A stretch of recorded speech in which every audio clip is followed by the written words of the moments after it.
So I'll do this so that you can cut this real easy. And we'll do a 3, 2, 1, and then hopefully you can check that out as well. So welcome back. We are just cruising right along and thinking about our next episode. One of the things we're doing is we're playing around with some, actually utilizing this behind the scenes stuff, utilizing some AI and other editing type tools to see if we can find ways to more easily and automatically edit the cuts from episode to episode and where we start and stop our podcast, which we've talked about that. We had an episode a while back, how you can use visual and audio cues that are going to be things that are going to help you in that editing process. But right now we're going to think about we're going to do our brainstorming process and figure out what is our next topic that we want to cover for the podcast. Once again, you can see that we spent a lot of time going into this behind the scenes beforehand. We've really scripted this sucker out, and we know exactly what we're going to say or not. Thoughts for this episode? So the last one we kind of talked about, the don't panic situations.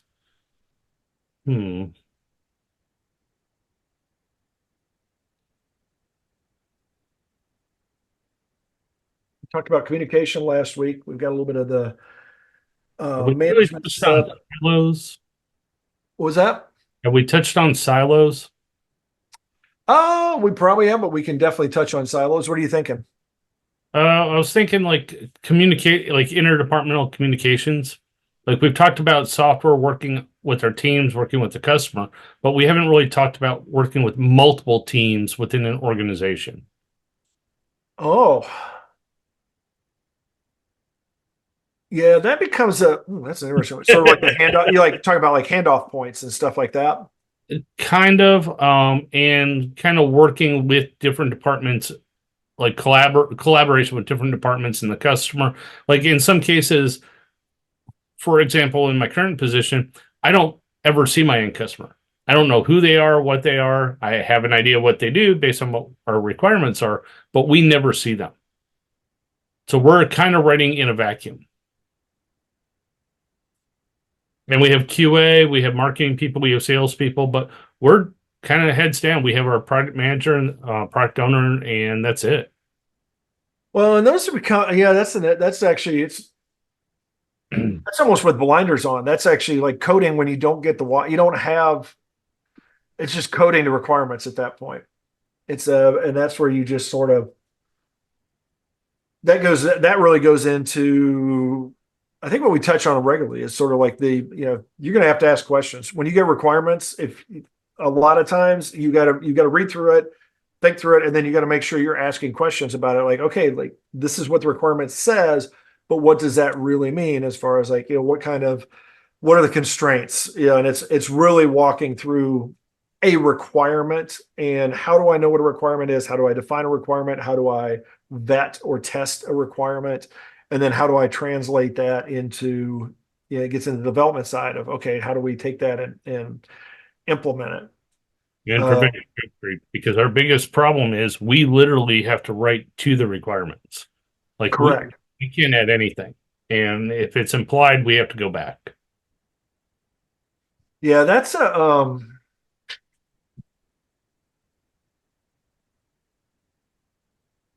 I think that's probably a good one is we could talk about writing to requirements when it's writing to requirements. And this actually gets into like fixed bids and other things like that. Is it's like, okay, where do I stop? What makes this a requirement? And it does, I think, really gets into you take it word for word. But I think that's a good one is handling those situations. So, and if it's not, all right, we'll have a crappy episode, but I think we'll find a way to make it work. Hello and welcome back. We are just cruising right along in season 21, I do believe it is, of the Building Better Developers, Developreneur podcast. We are into a season where we're really just going through some of the trials and tribulations that we have as developers. Myself, I hit them on a regular basis. My name is Rob Broadhead, one of the founders of Developreneur. I also am a founder of RB Consulting and go out and do software development all the time. And so that's where I run into some of these road bumps and such, one of which we're going to talk about today, which we're going to get into working specifically towards a requirement, like fulfilling to the letter, in a sense, a requirement. But before I do that, one of the requirements is that I enter Michael to introduce himself on the other side. So go ahead and do that.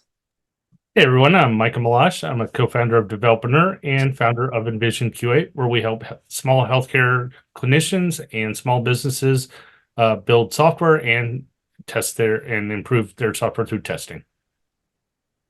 So this is what I want to talk about this time is it actually is one of these things. It could be a very big topic, but we're going to narrow it down. And the idea originally we talked about, and those that are, because we do have a YouTube channel, you could watch us as well as listen to us. Those that were listening, watching beforehand, know that we got into this a little bit because it started at building stuff in silos. And this is, when you're building software and you don't have access to the end customer, where your software is basically down to you're writing code to requirements. It's not really a developer side. This is almost going backwards. It's not better developers. These are people that are just, and sometimes you have to do this because sometimes it's a fixed bid project or there's certain priorities and things like that. And maybe you don't know all of them, but they've listed them out effectively in the requirements. They've given those to you and said, we need to do A, B, C, D. That's it. This is the challenge, is because we usually are going to look at A, B, C, and D, and we're going to have a vision, and it's not going to be the same as what they have. And as we get into it, we're going to see, because we're developers, we're going to see where we could do this, or we could do that, or we could do this other thing.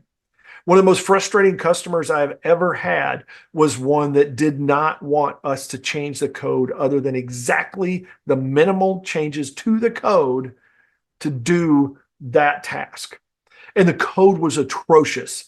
And they knew it. It was like, there was all kinds of crap. It was hard to read because there'd be 2 lines of code and then there'd be 5 blanks line and then a line of code and then there are a couple blank lines and then a line of code. And then sometimes it'd be spread out and sometimes it'd all be jammed up.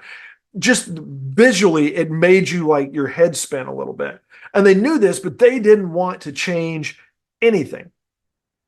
And you may be in those situations. Maybe you're like DOD or something like that, where it's like, you don't know why you're doing it. All you know is that this is the requirement.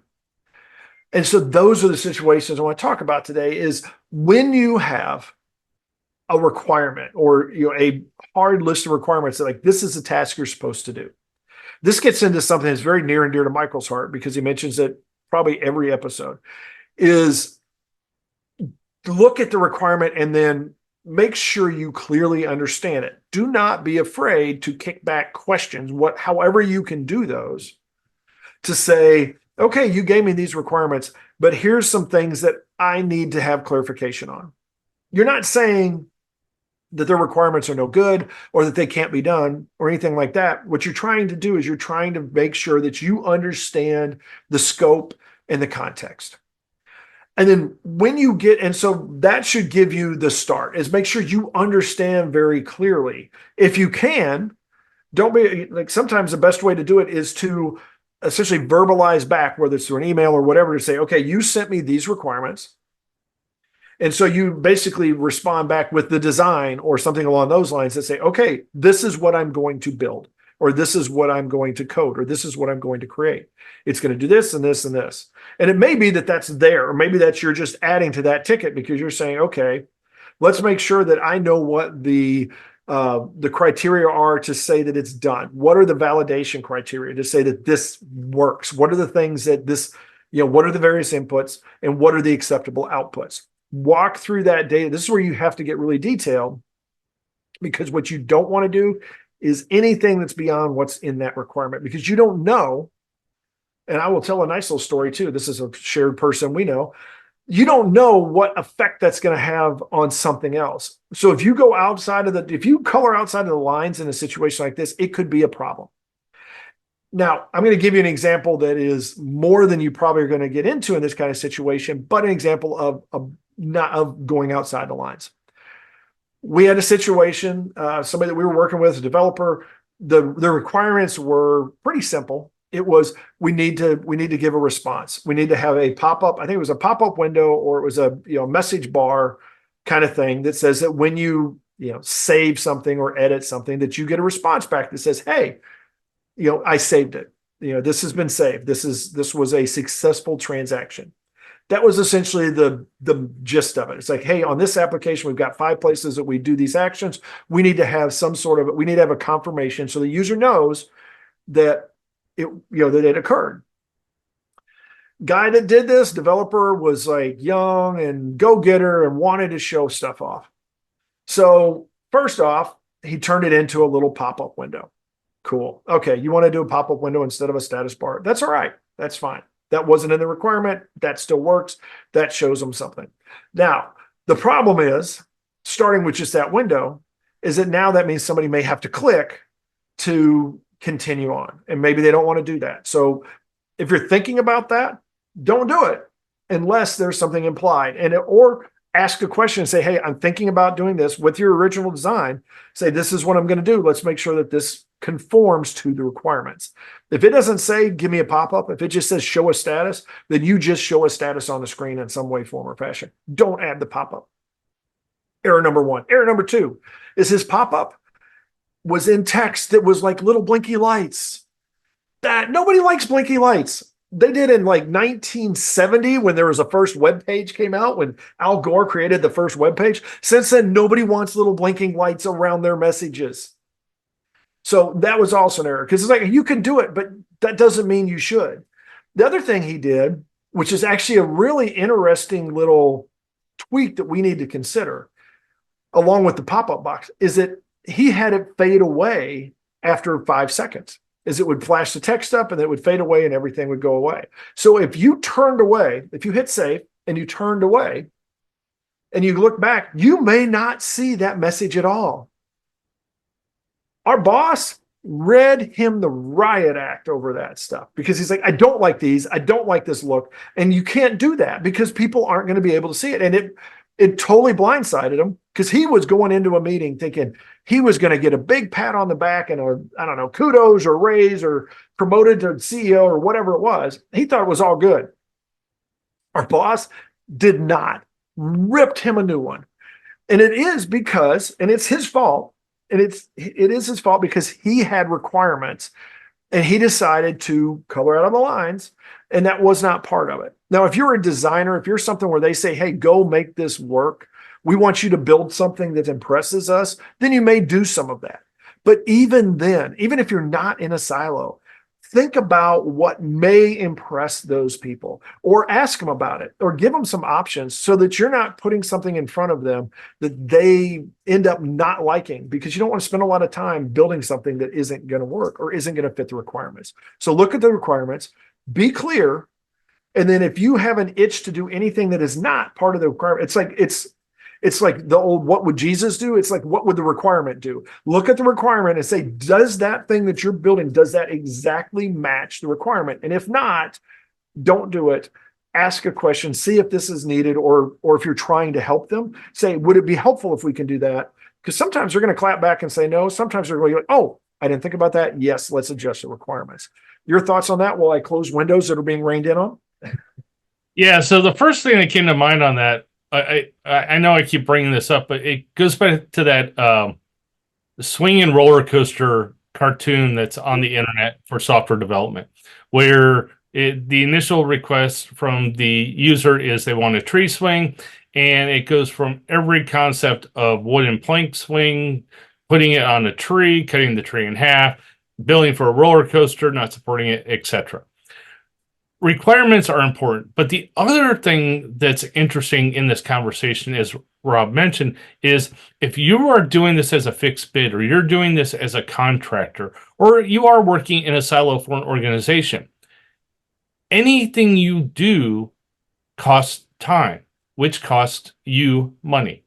So if you have a requirement that really should take 5 minutes and you spend an hour because you do all this extra stuff that the customer didn't ask for, one, yes, you might impress them, but two, you just did a whole bunch of work that you're not going to get paid for. The other flip side of that is anything you work on make sure you understand what it is that you're trying to do. As Rob mentioned, we had this friend that did the little pop-up window. Think about the user experience as well as the requirements. Is what you're going to do going to impact the end user in a positive way or in a way that meets the requirements? Because you could do something that is really cool, really neat within the scope of the requirements, but still not meet the need of the customer. So I do want to hit on that one thing that Michael mentioned, because it really is, it goes back to these, when we're not in a silo, when we get assignments, part of the thing that we can look at from the requirements is, which is very helpful for us as well, feedback and estimate. If they haven't given you an estimate, then feed something back of, hey, this is going to take an hour, 2 hours, a day, a week, whatever it's going to be. Or look at and take into account what their estimate is. If they give you something and they say, okay, here's your work for the week, then you know that they're expecting it's going to take a week. That can help you figure out how much you're supposed to add in, even if it's not in a silo. And I have dealt with this a lot of times with people as a manager as well of developers, is to say, okay, this is what you're going to do. I'm expecting it back today or in an hour. I expect you to get these 10 things done today. So that should help somebody know, or help you know, if there's like, it's like, this is your daily to-do list. If you're stuck on, if it's got 5 items and you're stuck on the first one for 7 hours, you're probably not going to get it all done unless those other things are super easy. So one, if there's something that seems like it's going to blow up, that it's like that you're chasing it, it's like, this seems way more complicated than I thought it was. Don't be afraid to feed that back and say, hey, this is a concern. This is not where it's supposed to go. That's part of why Agile is what it is. When you do a daily stand-up, is say, hey, this was supposed to be, 2 days of work roughly. I'm into my whole first day and I'm not even nowhere started on this. Things like that is feed that back, because it may be that either you've misunderstood the requirement, or the people that are creating a requirement may not understand what that means.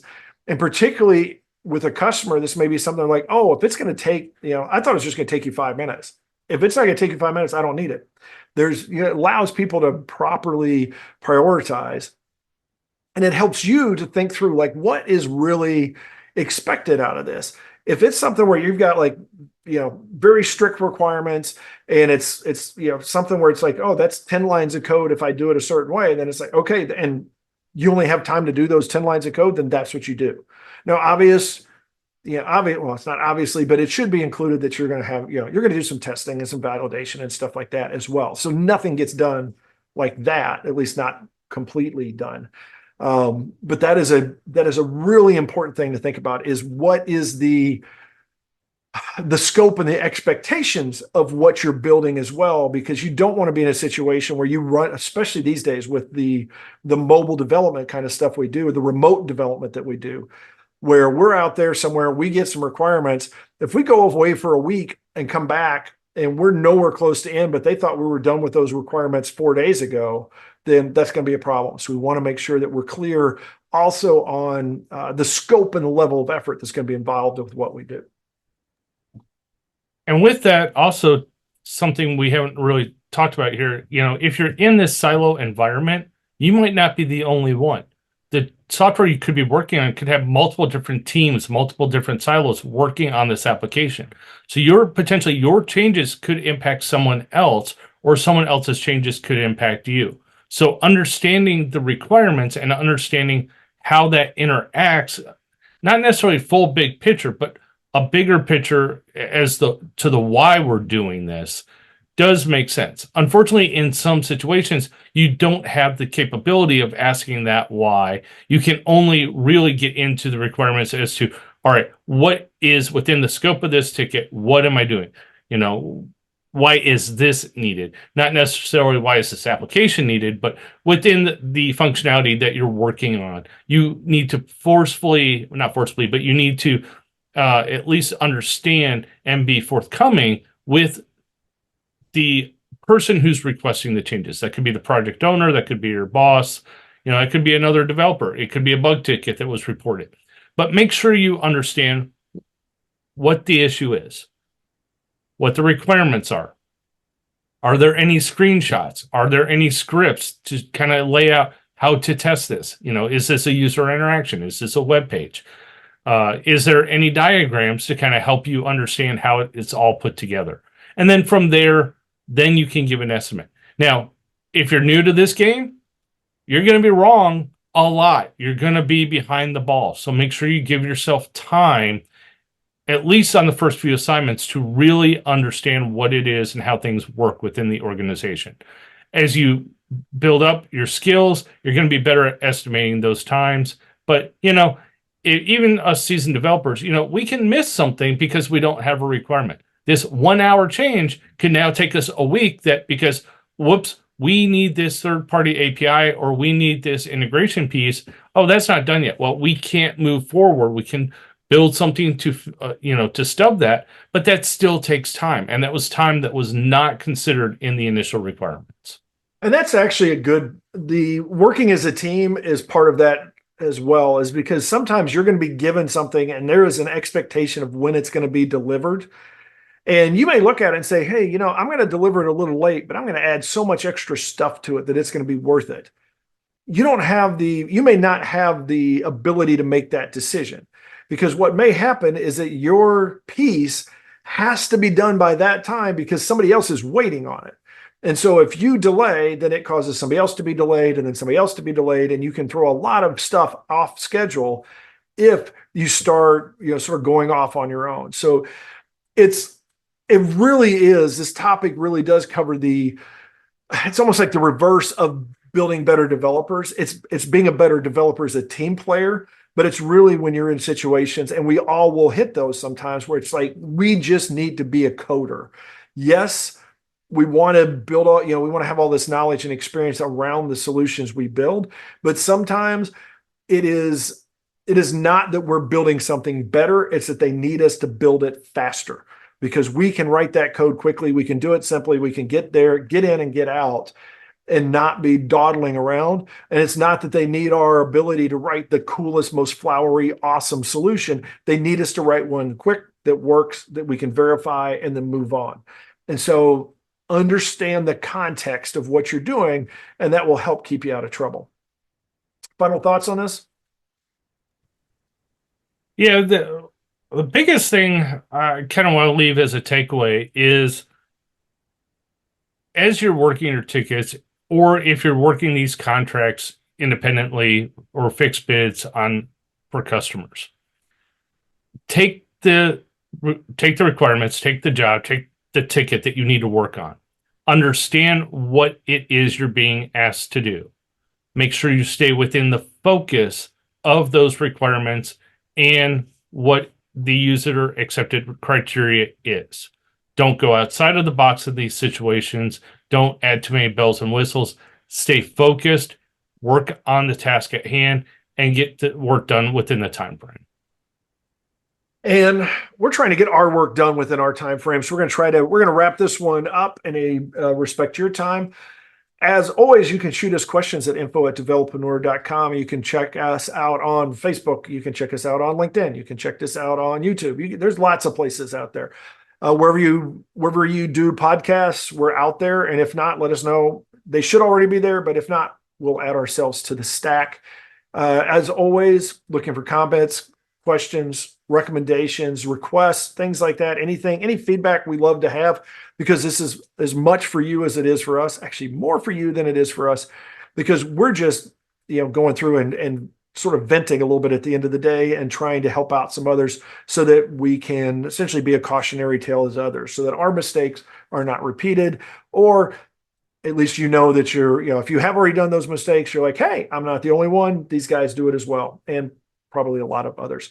That being said, we'll let you get back to your day. So go out there and have yourself a great day, a great week, and we will talk to you next time.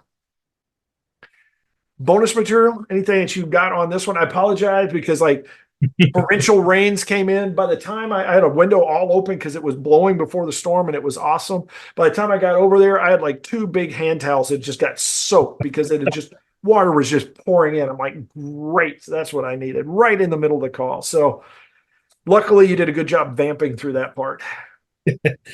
And for those of you still listening, always check your weather reports before doing podcast, especially if you I have had a, window.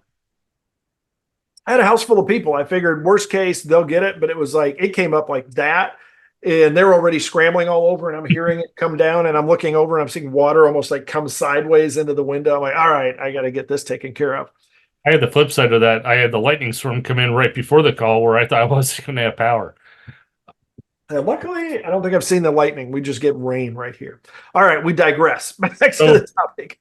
so final thought on this, particularly. So we've talked about in past podcasts, tools, things like Jira, project management tools, task management tools. When you're dealing with something like this, those kind of pop into my mind because if you're working to requirements, if you're trying to get these tasks done, you may not always have the big picture, but you do have your ticket history. You do have your code change history. And you can look to see how things are being done, the way they're being done. And so as you're working new tickets or finding new bugs throughout the system, you can kind of see how things are done and also kind of organize your thoughts in a way to keep them concise so that you don't go outside the box too much. So you're not adding too many extra bells and whistles to an application that doesn't need it. And this actually, we phrase this around fixed bid projects and silos and things like that. But this is also something I've run into with customers from a consulting point of view, is that sometimes they're paying you to do that. There is, and even if it's an employee, if you're like, if you're a salaried employee, you are paid to get things done. And if we go too far afield, then sometimes we're wasting that money. We're wasting that time. We're wasting what they're paying us to do. And it's like, yeah, I know that it's easy for developers to be like, yeah, this is sort of fun. This is awesome. I love this little rabbit hole. But you sometimes have to rein yourself back in and say that, hey, this is costing them. So either like, if I'm going to punch off the clock and then do it, okay, fine. But otherwise, if I'm doing this because I'm sitting at my office at work and I've got an 8-hour day, and so I'm going to like do a couple of fun things and part of that and add into it, then you're not being the best manager of the time and what these people are giving you. So this also goes back, and it really comes full circle back to when you get requirements, you want those even in a less structured, a more open-ended solution or application, is to give feedback on that. Take a look at that. Get an idea of what really does, besides the requirements, what satisfies the goals there. Even if you do have somebody you're talking to, make sure you're clear on what they're looking for and what level and things like that. And don't be afraid to use like proof of concepts or MVPs or clickable demos or something to basically say, okay, this is what I'm expecting to build. Does this match your expectations? Now, it may be that it's way over what they do and they want that. They're like, oh, that's great. I never thought about it. Go for it. But it may be that they said, no, you're giving me a Mercedes and I want the Yugo. I want the Kia or whatever it is. I want a bicycle. I don't want that big, honking thing that you're building. So just because you can doesn't mean you need to. And even if a customer comes to you and they say, I have $1 million to build this application, do not build the application to the $1 million. You build the application, the requirements. And ideally, you get it done in $500,000 or something like that. And they love you because you didn't just go through a ton of their money. If you can do that, that is part of being being that better developer, is delivering somebody not only more features than they expected, but a better solution overall, faster, lower cost, on time, works, maintainable, scalable, all of those bolds and those kinds of things, so that you are actually building better software for them, give them a better deal, and they will come back to you. They will recommend you to others. So don't be afraid of like, oh, I gave up $500,000 on that project because I could have just, gouged them for $1 million and they would have never blinked. Don't take that route. Take the high road, take the proper road. You'll be happier for it. They'll be happier for it. You will have a better career for it. Any other thoughts before we wrap this one up?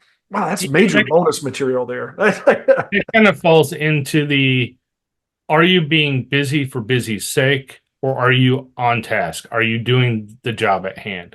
Because, if you have one ticket to work in a day, you have 8 hours in a day, and it's a 5-minute ticket, chances are you're probably going to take 8 hours to get it done because you have to show that you have an 8-hour day. Be smart, be lethargic, do the work in 5 minutes, and then go talk to your boss and maybe do a POC, maybe go do something fun, or get approval to do something else, because maybe there's something else, another hot button ticket that needs to be worked. But stay on task. Don't just be busy. Don't just fill time. Get the work done and keep moving things forward. Yeah, it helps a lot to do that, because if you're pushing your boss, if you're pulling for more work from them because you're getting stuff done faster than they expect it, then yeah, sometimes that can be a pain, because then that just means they're going to start really piling stuff on. But that means you're going to have a busy day. You're going to be more productive. And when you get to the end of when you ever get to the review period, then they're going to love you. That's like, they're going to be like, you're the go-to person because you do that for them. For now, I think you guys can go to whoever your go-to person is. My go-to is going to be like, I think, dinner and a drink or something like that. So we're going to wrap this one up and maybe mop a little bit up here as well, depending on how well I did during this episode. So thank you so much. As always, check for stuff in the show notes, leave us likes, comments, subscribe, all of those fun things that people always ask for and we always forget to do. And just keep an eye out, because we're going to keep cranking these suckers out. We will keep dropping them every Tuesdays and Thursdays, both the podcast and the YouTube recordings go out. We do occasionally throw some other stuff out on the site. I mean, the stuff all goes out on Developreneur site, but also there are the blogs that occasionally get thrown out there. We do have a newsletter. Feel free to subscribe to that. I think I'm about a month behind, but I will get the latest update on that out. It's just been one of those months. That being said, once again, you guys as well, go out there and have a great day, and we will check you guys out next time around.